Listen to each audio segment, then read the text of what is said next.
Hey, everybody, Richard Bliss Brooke here. Welcome to another Bliss Business Hero Call. I am honored and excited to introduce you to Michael DiMuccio from Toronto, Canada, a Royal Crown with Nikon, 27 years in the making. I love these interviews because, if we're not building asset income, if we're not building a legacy income and a legacy company, we are wasting our time in network marketing. And Michael is such an extraordinary example of that. And he's got such a great story with a legacy company and legacy products that are paying him residual income. Oh gosh, I'm going to say 22 years at least of pure asset income that has made him a multi-millionaire. And as always, I need to give my own 2 cents. We do have a pre-recorded disclaimer in front of these, but I want to give you my own 2 cents. When we say we're interviewing heroes, network marketing heroes on these calls, that's exactly who we're interviewing. And that means what they've done is exceptional. It's extraordinary. And of course, I need to remind all the listeners, we're not suggesting because of what Michael did that you will do the same thing. We are suggesting that what Michael did is what he did, and we're going to dissect what he did and how he did it, and from that you can learn. And one of the things that you might learn is whatever you aspire to accomplish in your company, in your time frame, with your vision, you can do that. Because if Michael can do what he did, probably anything you're imagining you can do falls within the scope of that. And you'll see from the numbers we're going to talk about what an immense business and asset income that he built. And he built it strategically on purpose. This is a former aerospace engineer. He didn't just fall into network marketing and succeed by accident. He paid attention, and he's going to talk about that, and you're going to get some extraordinary insights and nuggets from him. So, Michael, welcome to Hero Call number 97, which we talked about before the call is, hey, that's the year you went Royal Crown, right? Well, actually Royal Diamond, but yes, 1997. Yes. So I've been a Royal Diamond for a long time, Richard. First of all, I want to say thank you for having me on this call. And I really respect and appreciate what you're doing, not only for the industry, but your professional career, your personal achievements in life are just something to look up to. And I'm gaining a lot out of the collaboration, even though you don't know I'm working directly with you. I'm working indirectly with you because I use everything you use. So thank you for that. You're welcome, Michael. Well, let's dive into your story because that's what people want to hear. So tell us a little bit about who you were before network marketing, and then how did you find network marketing? And I realize you found it twice, like you found a company and you were only in it for 12 months, and then you found Nikon. So tell us that story, but also give us your background. What were you doing before network marketing? Sure. Actually, come to think of it, I think I found it 3 times, and I'll give you a little bit of backstory on that. The first time I was ever introduced to the concept, I was just a kid. I think I was 13 years old, and my father had been invited by a relative to an Amway meeting who's a friend of ours who had joined Amway, and somehow, long and short, my father wanted me to get involved, even though I was way too young to get involved. But I ended up at a family reunion in London, Ontario some months after, and got to experience 10,000 people in love with an idea. And I guess it just left an impression on me. I remember drawing circles. I had one of those stands and everything. I never actually did a meeting, but I was rehearsing in my mind. So that was just a small blip in my life, and it never reoccurred until much later in life when I was first introduced to the network marketing business as a possible entrepreneur to join. My background is a little diverse. I was a graduate of Aerospace Engineering from University of Toronto. I didn't actually enter the field of engineering because I landed a recording contract when I graduated. So I was actually busy in the recording studio, writing and producing original music, singing. And I thought, that's where I would be now, running around the world performing and singing. And I guess things changed. I was let go from our recording contract when the record label's funding got pulled from the major label. Canada at that time was not a really great country for original artists. You had to be in the States to really make it go. And anyway, I ended up working for a friend of mine who was starting a small electrical contracting company just for the summer. It was just to help him out as a friend. He was a bass player. He said, I'll help you, you help me. And, next thing I know, I'm working with him as an electrician for about 3 years. So it wasn't what I wanted to do. It wasn't what I planned to do, but it was in that time frame that all this sort of happened. I'd first been introduced to network marketing because I was actually doing the building where they were setting up a success center for NSA. And one of my friends, who's since become a lifelong friend, who's in another networking company, he was one of the people I was working with to design the lighting for that particular building. So I was exposed to it indirectly, and finally invited to a meeting through a mortgage broker who was a friend of my then girlfriend. So roundabout way, I end up in that building, the building that I helped put together, in an opportunity meeting, and I was introduced for the first time to possibly getting involved. And all I remember from that was how exciting it seemed compared to the life I was living and the life I had expected for myself. People were excited, optimistic about the future. The product seemed reasonable. It wasn't anything that was going to be earth-changing, earth-shattering, but it wasn't about that. I loved the energy of the people, the presenters, the excitement that they were having, and that got my attention. And so suddenly I found myself in a world that looked a lot more like the world I thought I'd be in. And so I decided to get involved. And that was you probably didn't see network marketing as the entertainment business, but it pretty much is, isn't it? It actually is. Sometimes when we're about to go on stage, I remind people, remember, guys, this is show business. So in a lot of ways it is. Yeah. And if you're a professional about it, I think you take it seriously because you want to give the best you've got. And so to be prepared is, I think, one of the key things for a successful career here. Anyway, I cut my teeth in those first 12 months in a situation where I was not an entrepreneur.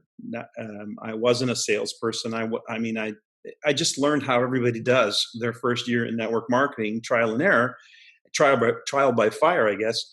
And I learned to sell the product because at that point in time, it seemed like everybody had heard about this business, and I was one of the last people to hear about it. So I was making money actually finding ways to sell the product. I even had lease agreements with people looking for water coolers, and I just found a way to make it work for what I was doing, but it wasn't what the big promise was. Right. But I heard from some really great speakers. I know you interviewed Jeff Roberti. He was my upline then. Yeah, and great guy. Jeff Schlegel and a number of these fellows who they came through town and they are some of the industry's, leaders and they were already very well established then, and they could teach. And I loved what they were teaching. And most of what they were teaching was really about how to be a better person, the personal development side of the business. And again, I just loved that whole concept. And it was while I was still struggling as an electrician that I was involved in a rear-end collision. So this is where the story begins for me, the real story. In this rear-end collision, I suffered a lower lumbar strain, a whiplash of the lower back. And one of the fellows from that particular company was entertaining the possibility of getting involved with this Japanese company that was looking to come to America with these crazy magnetic products that he swore was making a difference. And I guess he just thought, let's see if it works. I was the guinea pig. So I got a phone call. It was a December night. I remember it vividly. It was a cold night in December. I got a phone call to come to his house 10 minutes away and try something that he thought could help my back. That was the introduction. But because he was somebody I knew, somebody I collaborated with, I trusted, respected. So I drive over. And there it is. A little tiny magnet with the word Niken stamped on it, and a video.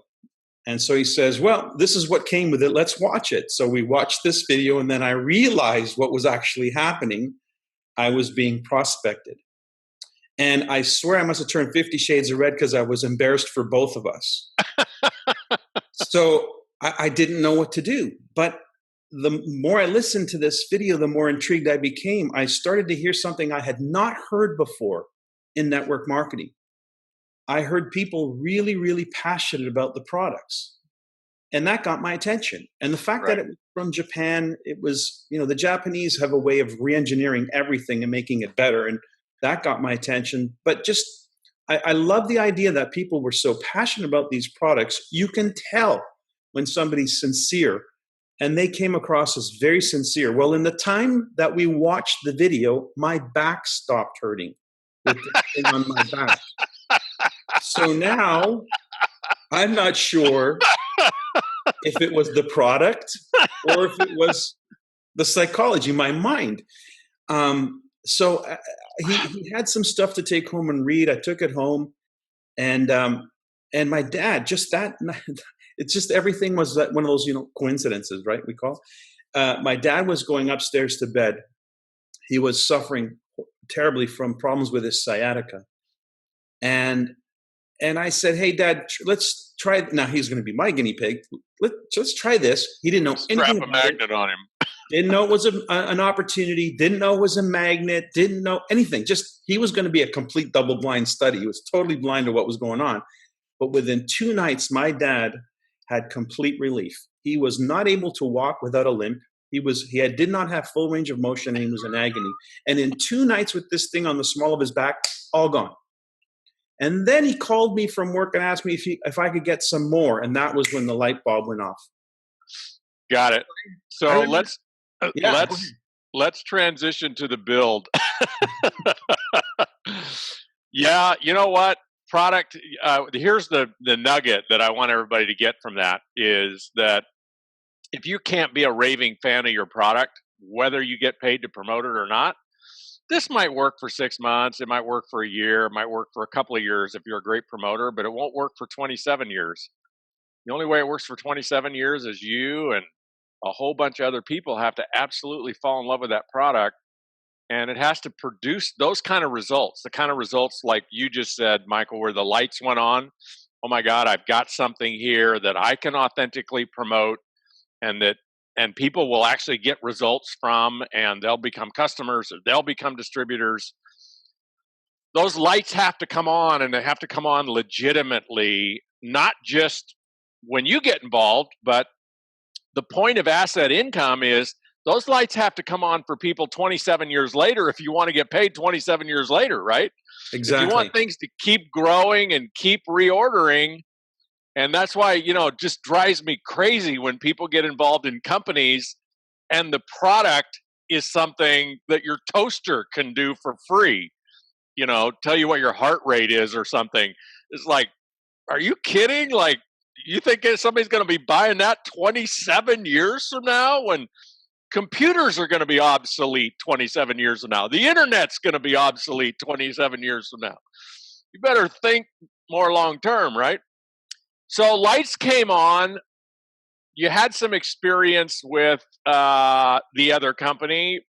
So what did you do with it, and how did you launch your business in Niken? And let's talk strategy and numbers. What did you do? You definitely use the word that I love to use, launch. Yeah. I completely learned that whatever you're going to do in the shortest amount of time you can do it, because there is a dynamic that takes place. It's kind of like fusion and fission. You can burn a small bit of uranium over a long period of time, and it'll give you a nice warm glow and heat the water and make the generators run. But if I didn't know that. those rods out all at one time, man, that thing is going to go nuclear, and you're going to have one big mess on your hands. So it's the same amount of uranium, the same amount of energy, the same amount of effort, but when you compress it in time, it has an explosive effect. And that's what I learned. So I knew I needed to do something big in a short period of time because I was pioneering the introduction of this. So if I couldn't create a result in 90 days, then who was going to follow? So I had to do something bigger than big. They used to say, shoot for the moon, right? If you shoot for the moon, maybe you'll hit the treetops. So that's what I was thinking. I was thinking big. How big can I go? And the only advice that I got from my upline then at the time was, go out, make a big mess, and we'll help you clean it up later. I love that. That was a direct quote, by the way. That's what not a lot of instruction, but I kind of got the gist of it. So I made a list of 154 people. I had 154 people on my names list. And I thought, okay, if I need help, this is a project, this is big. We're going to help a lot of people, but right now I'm the one who needs the help. So my mindset was, who could help me put this on the map in a big way? That's how I went about it. That's good. So the first phone call that I made was to a multi-millionaire entrepreneur, semi-retired, who I just thought, surely this guy would know what to do. If he could see the benefits of this, he could give me some help, if not directly, indirectly. So I contacted this fellow who his family had built a chain of camera stores across Canada. He was such a nice man, well-respected, a gentle person, loved to help people.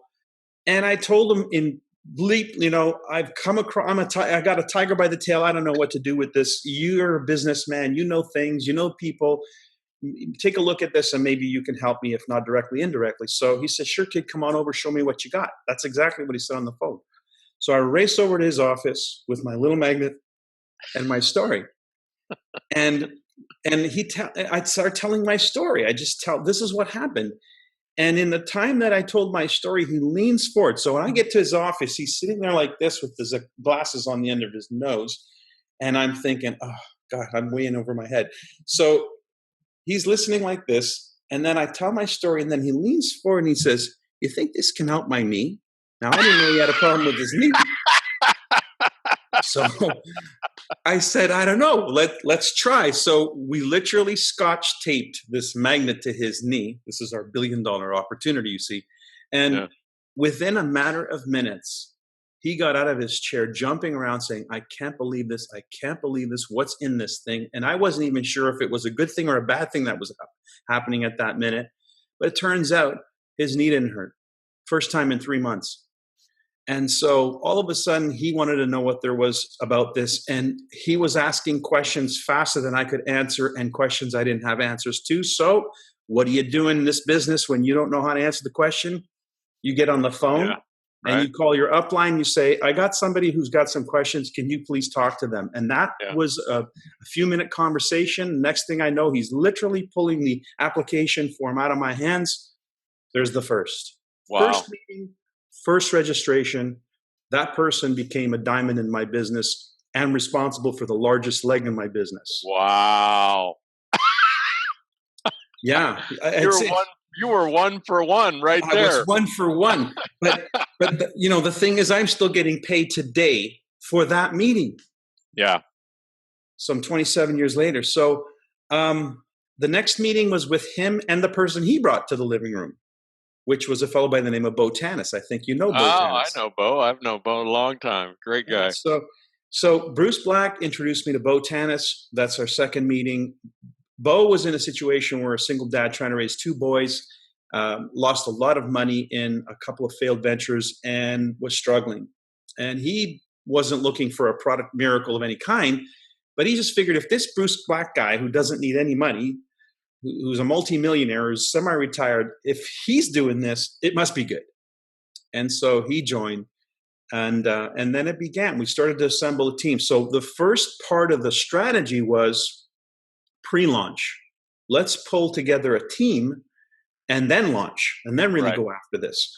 Yep. So that was what we did. We looked at the last 2 months, 2 weeks of December, while everybody was getting busy for Christmas holidays. We were getting busy for our official launch of NICAN, January 2nd in Canada. So we were just trying to put together a team of people who could see the future or could imagine the future. But it was an easy thing to really reason. Here's a company that was already 16 years old, multi-billion-dollar multinational out of Asia. What do you think they're going to do in the sickest market on the planet? So it was not a hard sell to comprehend that there was an opportunity there. But, people people are people. They have a hard time believing in their own future, let alone the future of something that seemed imminent. What was people's like Mr. Black and Botanis's, what was their response to network marketing being the vehicle? They both were familiar with network marketing. They both had dabbled, and were not opposed to it at all. I think they were like me. They felt that if they could find the right fit, and what does that exactly mean? I think something that, like you spoke of, if you can get really passionate about something where it's in your blood, Yeah. then the fact that it's network marketing is just a benefit, is a bonus, because when we understand the vehicle itself, it's hard to beat. It's hard to take on a vehicle like this and compare it to anything. A lot of people who have cynicism or skepticism about it, they don't really know it. They just think they know. They know about it. They don't know really what it is because they've never really engaged in it. But these guys were open enough to see the value of it, just hadn't yet found the fit that made sense to them, who they were, where they were at in life. And one thing for sure is when the product started to do what the product did, which was very quick, it's like having lightning in a bottle. It's just hard to not get excited about that, and they could see the future. So tell us about the numbers, Michael. Like, what was the first year like? How many people did you personally enroll? How many people showed up at your launch? What did your business look like at the end of the first year? Okay. Well, that small group of about 11 of us in the first 2 weeks decided to put a calendar of events together. That was the smartest thing we did. We put a calendar of events together for the month of January, and then toward the end of the month of January, we realized we needed the month of February, and then we did that, and then we did the month of March, and then eventually started thinking a little further out. But that calendar of events put everybody on the same page, focused us on where the events were going to happen. We got as many people to come and help us with events as possible because we didn't know what to do. I was listening to audios and phone calls, trying to piece together a storyline for a preview. We had about 40, I think it was 42 or 43 people at our first public event. That's awesome. In the first week of January. So 10 of us got about 40 people together. It was the worst possible scenario, the worst snowstorm in like Toronto's history. We had our keynote speaker miss his second flight, had to get driven in the. It was a disaster, but it still went off. And it was the beginning.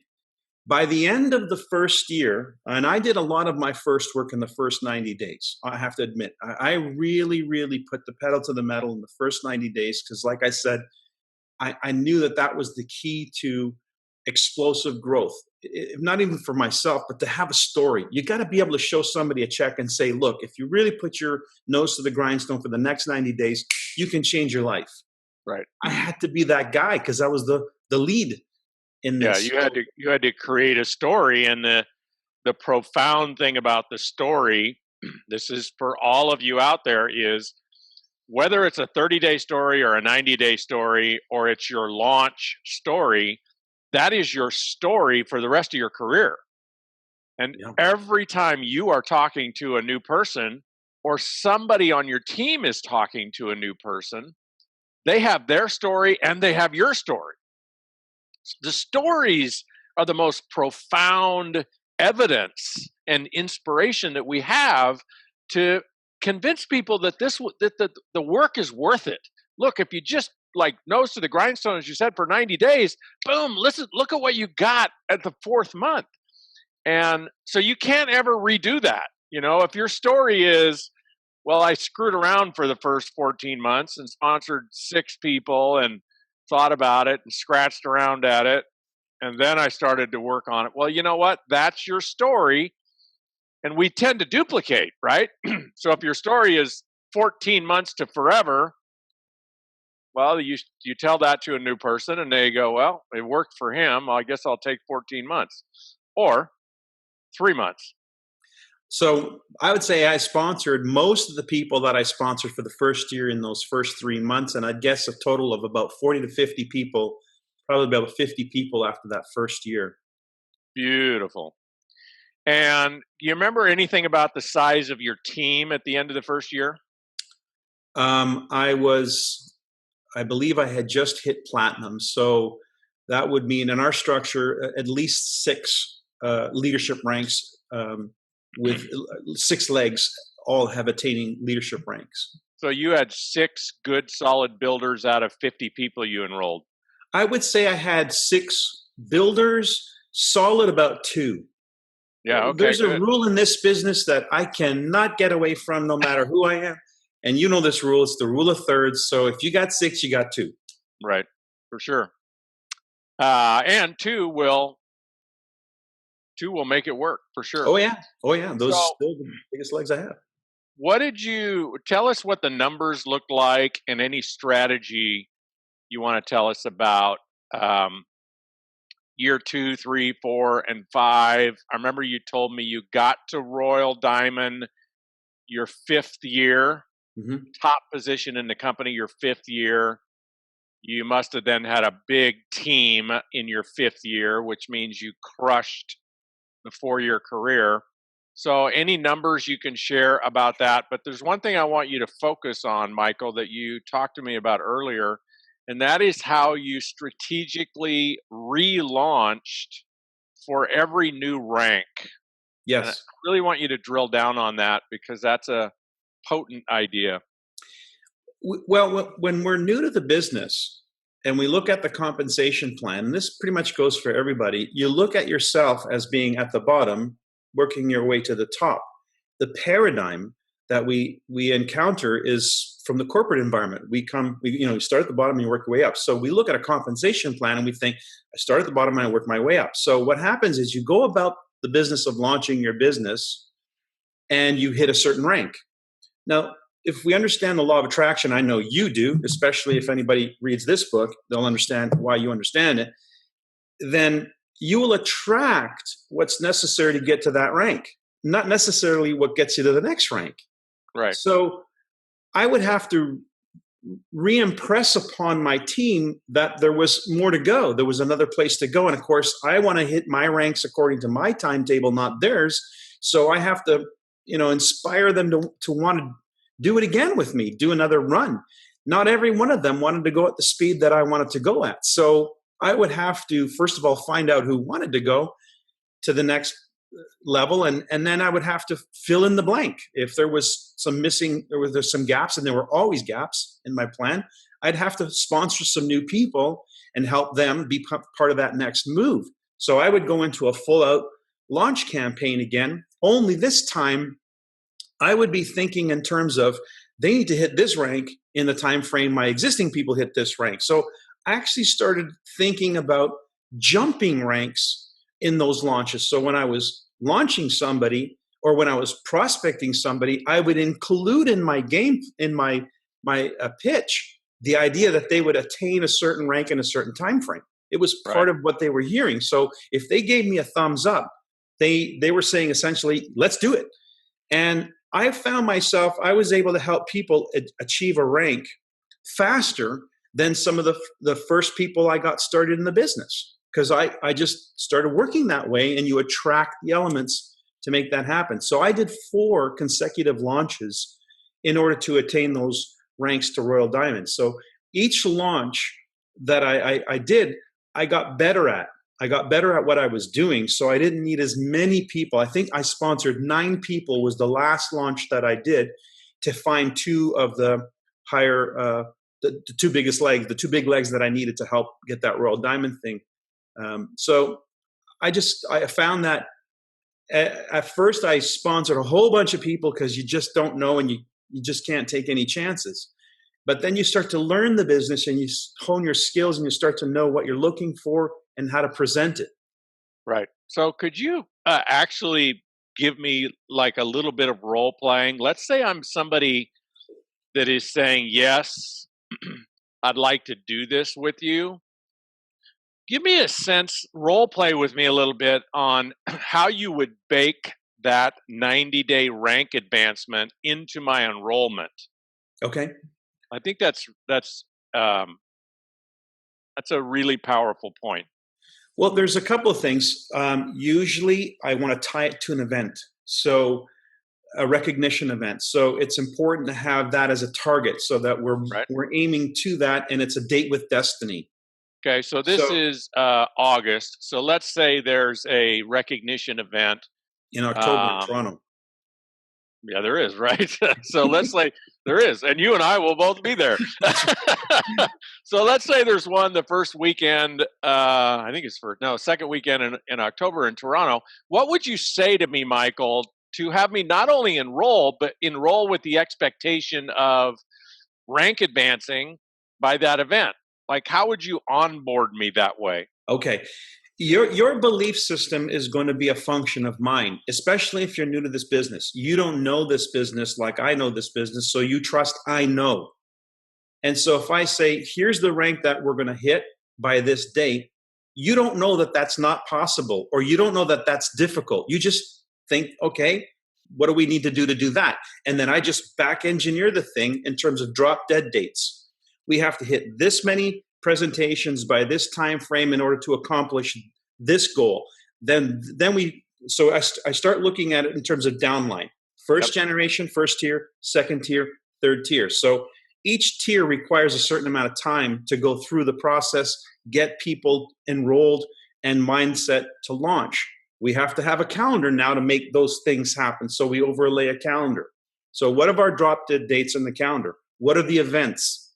Then we build the calendar leading up to that last event where the last of the group say yes, their enrollment causes this rank advancement causes this rank advancement, and then you hit your mark. Right. You're walking the stage. All right. Beautiful. Love that concept. Tell us about your 4-year career in terms of numbers. How many people did you personally enroll over the 4 years? And then if you can remember, what did your team look like as of year 5? And then we'll get into what it looks like today. Okay. So people can get a sense of what something can grow into. Okay. So with each of these launches, and the last launch was actually in year 5. So there was 1 year where I was shoring things up, I guess is the best way of looking at it. And I think that's an important part of the process as well. We have a tendency to fall into management mode prematurely in our business. I don't think that's what I was doing. I think I was simply just trying to shore up some of the legs of the people who were, committing and wanting to build the business. So traveling to their city and working with them and helping them. I would say one of the things that I was blessed with was when I did a launch, there was always 1 or 2 key people that came from that. And then I would park myself, if you will, in their business for 6 to 12 months. So I was really working a business. I had a regular schedule. In fact, I did it according to rank. When you had to hit silver in my business real quick, because that was a rhythm that I call the weekly rhythm. Mm-hmm. And they need to take on the role and responsibility of the weekly events. So I couldn't be there every week if you were out of town. So I'd have to help you get that done quick. We'd do that usually in a matter of days. Then I would come once a month until you hit the next rank. And then I would come once a quarter until you hit the next rank. Then I would come once every 6 months until you hit the next rank. So it was a rhythm of what I call the rhythm of the business. In order to help you take on a role and to transfer, duplicate that role of responsibility downline. And just keep that rhythm of events. That events calendar is the key. If there's no events calendar, there's no business. Right. And so the only people I could really work with were those who were willing to take on the events calendar in their local area, in their regional area. So I didn't work with large numbers. I worked very strategically with 1 leg at a time, essentially. Sometimes 2, but not too many more than that. Usually by the time I did a blast, 2 legs would start to really shore up, and then I would work those legs. And then I would do a blast, and then those 2 legs would show up again, and then I would work those legs. So by 4 years, I had hit diamond, and our comp plan had changed a few times during the process, but to hit diamond, you had to have some width. And so I was at least 6 legs wide but working normally in two very intensely until I went to the next launch and then found the next two and then worked really intensely in those two. So overall, I would say in the first 4 years, my recruiting numbers were probably up around 80, not much more than that, because like I said, the majority of the work that I did was really in the first 90 days, the first year, I would say. And then it was working that business. Right. And I did have a good fortune of being introduced to somebody who was an opportunity to just really try something. How could you really engineer something magnificent? And we did. Again, they didn't know what could be done, what couldn't be done. I saw the potential in the individual, and I helped this gentleman really knock it through. They did over 200,000 in volume in first month of business, first time ever in network marketing. So it was out of the ballpark. Yeah, it was just an incredible experience to see what could be engineered. And so I'm a very strong proponent of engineering your business, meaning purposefully designing your business, your MO. What are you doing every day? What's your rhythm? Right. And what are you doing every week? And what are you doing every month? And so if you've got some targets, some goals that you can get some assistance on from upline who are achievers, lock in on that. And then you just commit to making that happen and work with people who do the same. You can't work with everybody, but you can work with some people who really want what they say they want. It'll go. And that's what I did. What did things look like in your 5th year when you hit Royal Diamond? It was crazy. By that time, we had built an infrastructure of events that were now national events. I worked with the creation of an organization called Team Diamond, and that was our national event calendar, big events. And that was the year I was also I had my first child. I hit 33. I had my first 6-figure month check. I got consultant of the year. It was like a crazy year. 33 years old, making $100,000 a month. Yeah. And your first child, consultant of the year. Okay, well, that pretty much sums up your 4-year career. Your 5th year, you hit the highest rank in the company, and you're making $100,000 a month. And you told me earlier that team has grown probably not every year in the last 27 years, because when you have that long of a time span, you have all kinds of stuff going on. But you've been paid on that 4-year effort now for 22 years. Some months as much as $5 million a month in sales. Yeah. Like 50,000 people total on your team. Probably more, but 50,000 that you're tracking. Yeah, that I'm aware of. And I like to keep tabs on how many people are cashing a check every month, and that's about 5,000 people. So that's fantastic. I just love that number right there. So here's just something to think about, folks. Here's Michael 27 years ago, gets involved, really smart launch. He kind of went around in his network, and he, instead of just recruiting, hey, come join this opportunity, he said, hey, we're going to launch this. We're going to create something big. I don't care what the company's done in the past. I don't care what anybody locally has done in the past. We're going to launch something new and extraordinary here in Toronto. And so I'm out recruiting basically my C-level team. Who's my CFO? Who's my CMO? Who's my, chief sales officer? We're going to get strategic. And then the first thing you do is you create a launch event for that core group.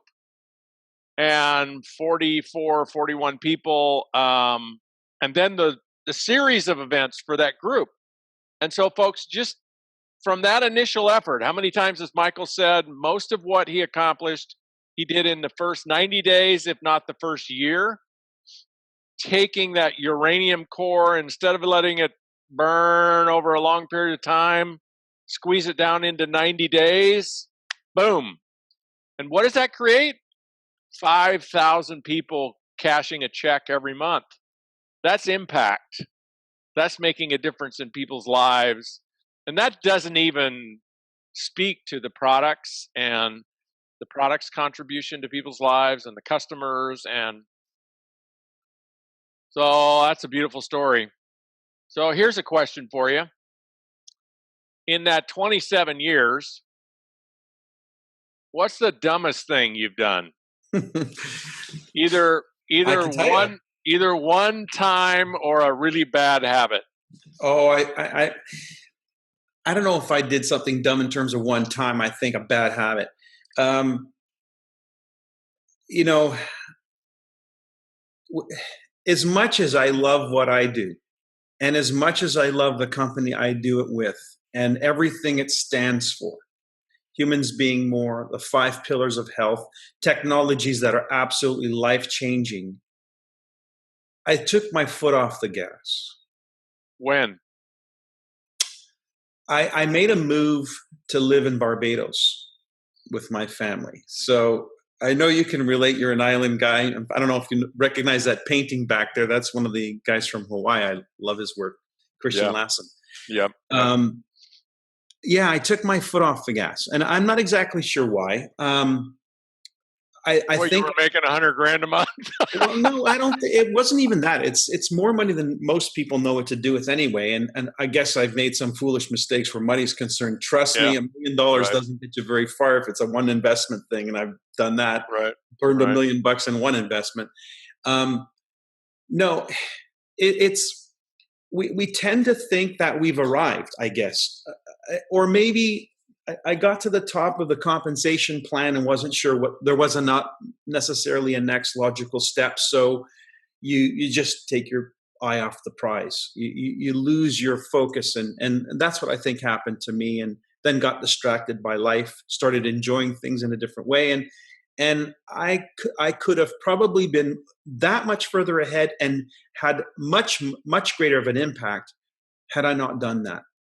Now, I don't regret the fact that I've enjoyed my life. I've enjoyed the success that my team has had. Many of us have had extraordinary lives, and we're grateful to everything Nikon's provided for us, especially where our health is concerned.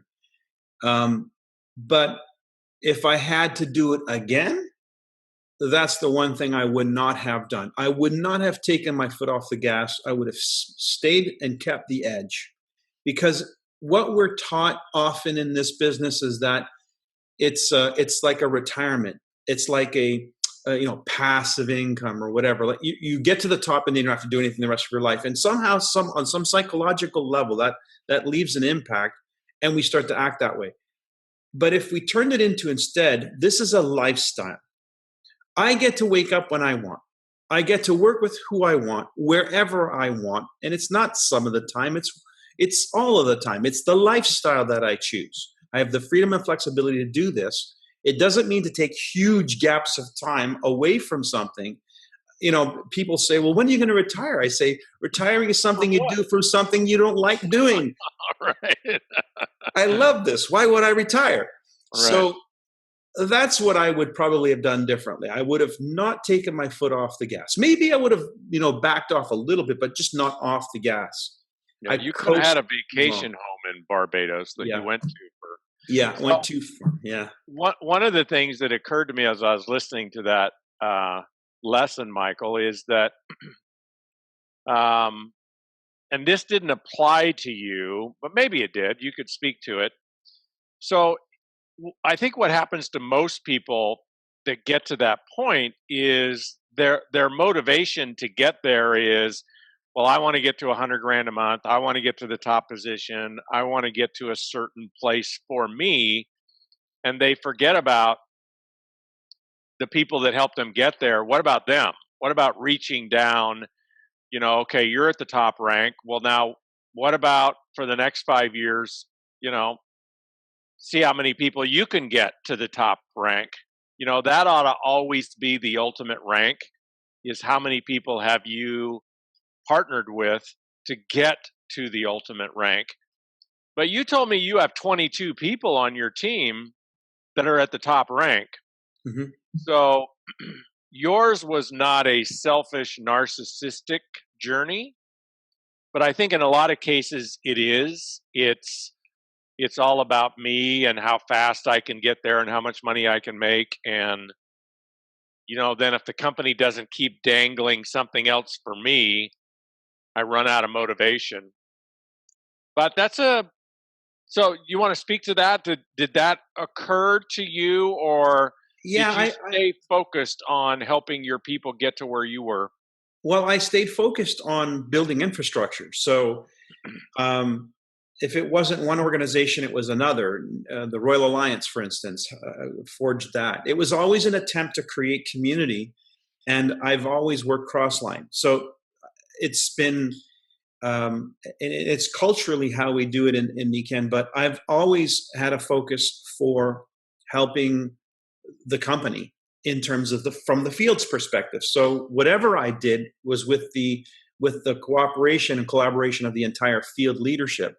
That's not an easy thing when you've got a lot of eagles to kind of get everybody to fly in formation. Right. But it's been what I focused a large amount of my energy on. And I think that's the mistake, is that I should have kept an eye on my own business and not everybody's business, kind of thing. And so I like I said, I don't regret. I have a great business, but I could have done more with and for my team had that been my focus rather than the broader picture, which has been time consuming and difficult at times as well. Right. Yeah. So what's next for you? I have a suspicion based on me just seeing you for the last 6 months or year that you got some new vision, like you're taking things to a new level. What are you up to, and what's the motive behind it?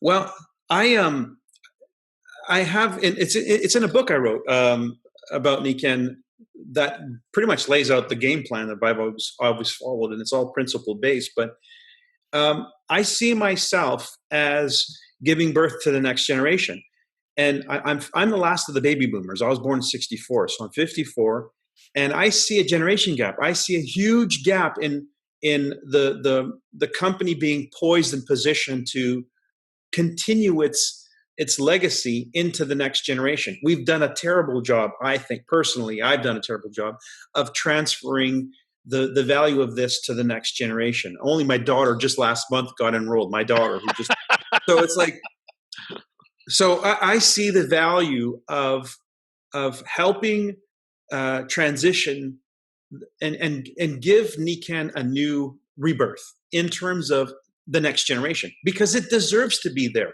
What these products do for people, what this philosophy does for people, what this business structure does for people. This company is 43 years in the making. This deserves to continue, and it will only do so when we give birth to the next generation, when we can find other leaders who can see for themselves their next 4-year career or their 27-year career. And so it's now about imparting that vision to the next generation, sort of taking a step back and saying, I've had my 27 years. I'm looking to help the people who want to own this thing for the next 27 years and take it to heights that we've never even seen or imagined. Right. And so how do you do that? So that's been the challenge. First and foremost, we've got a new comp plan, which is killer. It's the simplest plan I've ever seen, and it's so doable. So that's part of it, to promote it using every aspect I know, using social media, Zoom presentations, etc. We're doing a kickoff event here in October. Thanks to you. You're coming to help us do this kickoff event to give this concept of humans being more a leg up, a showcase event where the people who will be on that stage are all top income earners in NICANs, and we're showing them that it's not just the baby boomers, but we've got a new emerging generation. We've got a bunch of people from Latin America coming in, and they're going to help us showcase the fact that this is an opportunity that's poised for the next generation. Our products, our technology absolutely speak to every generation. I see you're drinking water. Water's not going to go away. It's not a fad. It's something that we absolutely need to sustain life. And we've got some of the best water technology out there. So I want to help give this company the next 20 years. And so my goal, my focus is to find people who are hungry, people who want to live the best life they can live, have had it up to here with the status quo, or climbing the corporate structure, or find themselves disenfranchised because the changes that are happening in the economy due to technology is really disruptive. Well, we see a future here.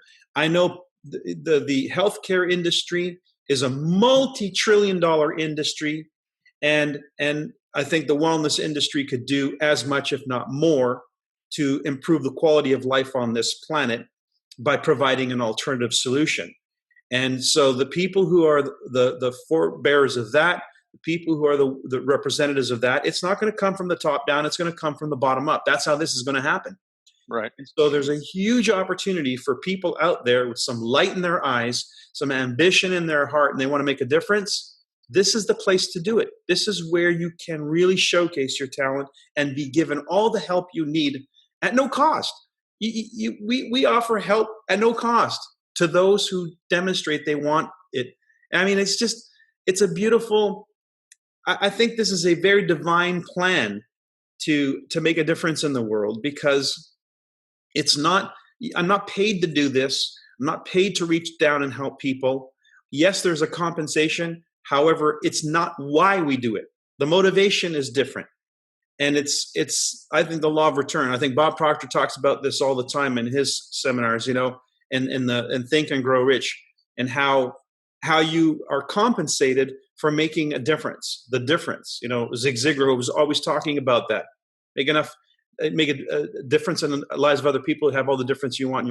Bob Proctor would say to me, if you want to know the difference somebody is making in the world, just look at the difference the world is making in them.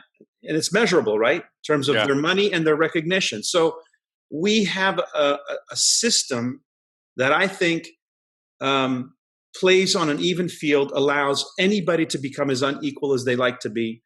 And there are people like me, and I'm not alone, people like you, who are standing by, eager to help. Yeah. And it is, like you say, a divine model, Michael, for this new generation who does not fit into any kind of mold, working in a cubicle or slaving away for some company for 40 years. The younger generation wants freedom of expression. They want freedom. They want to contribute. They want to matter. They want their work to matter. They want their work to contribute to the future of our society and our environment and healthcare and politics, and going to work for some company, that's not a good fit for them. And I think we're just right in that place where maybe we have not, no, for sure, we, not necessarily you and I, but as a profession, we have done a lousy job the last 50 years of representing this profession in a way that people would even be curious about it. And so they don't know much about it. And to the degree they think they know something about it, they don't want to do it. And so it is our job to do it in a way so that people actually go, oh, wow, you're a network marketer? Well, you don't seem like a jerk. Why are you a network marketer? I love the title of your training, The Authentic Networker. I mean, that's, we had a family tragedy this past week, and my daughter got up and spoke in the reception afterwards, and she said one thing she had learned from my father, who had passed, was to be authentic. That she made a promise and a commitment at that point that she would live her authentic self. And wow, in the world she's living in right now, where everybody's an avatar, you don't even know who you're talking to anymore, because it's all a representation of the truth, not necessarily the truth as they like to project it on social media. So she's living in a world where it's hard to distinguish truth from fiction. And here she is saying, I'm going to be the truth. I'm going to represent the truth because I'm just going to be myself. That's a huge step forward, I think, for our future. And this is what we need to bring to this industry, is an understanding that the people who you really want to learn from and associate with are genuine, they're authentic, they really do care. Yes, they have charisma, but they have that charisma because they're passionate about what they're doing. They're being funded and fueled spiritually. Yeah, you got it. Well, Michael, an absolute joy to get to know you at a higher level. You are a great ambassador and example and philosopher. So many people that I meet in this profession, they have achieved the success, but financially, they haven't quite evolved to be grateful for it or be in a position of passing it on like you are. So I really, really enjoyed your story. I trust that everybody out there listening got some great nuggets strategically and also philosophically from Michael, and that it will adjust your game plan about what you're going to do with your life, who you're going to be, and when it comes to building your empire, how you're going to go about doing it. And I think the one thing I got from you, Michael, is just reinforcement of how important and how profound strategy is. And coming from a nuclear scientist or space, whatever you were, what were you, like? Aerospace engineer. I loved your analogy at the very beginning. You can take, what is that stuff? Uranium, plutonium, and you can burn it slowly forever, right? And all it does is warm the house. But if you compress how long you take for it to burn, what does it do? It's Boom. Explosive, yeah.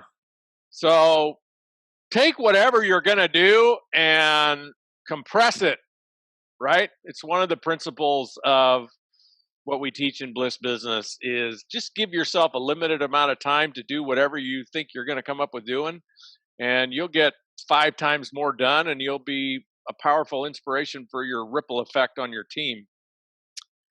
So, Michael, wow, thank you so much. Those of you listening, pass this on, share this with your team, get other people to listen to it. Just think you might be listening to this live, but if you pass this on and let people listening to it, they might be listening to it 5 or 10 years from now.